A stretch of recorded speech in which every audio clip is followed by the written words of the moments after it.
ਜੰਗਲ ਦੇ ਕਾਨੂੰਨ ਤੋਂ ਹਟ ਕੇ ਕਿਉਂ ਬੋਲਾਂ ਮਜ਼ਮੂਨ ਤੋਂ ਹਟ ਕੇ।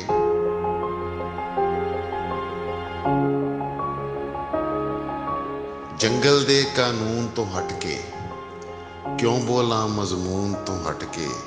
ਤੇ ਇੱਕ ਮਰਲੇ ਦਾ ਘੇਰਾ ਵੇਖੋ, ਖੂਨ ਖੜਾ ਏ ਖੂਨ ਤੋਂ ਹਟ ਕੇ।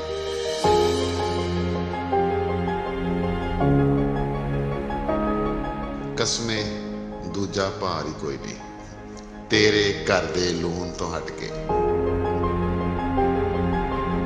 ਤੇ ਖੌਰੇ ਕੀ ਕਰ ਛੱਡਿਆ ਏ ਉਹਨੇ ਕੁਨ ਫਯਕੂਨ ਤੋਂ ਹਟ ਕੇ। ਤੇ ਦਿਲ ਦੇ ਪੱਲੇ ਹੈ ਹੀ ਕੀ ਕੱਲੇ ਇਸ਼ਕ ਜਨੂਨ ਤੋਂ ਹਟ ਕੇ।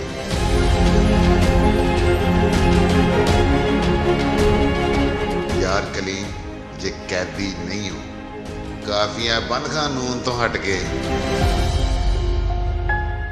जंगल दे कानून तो हट के।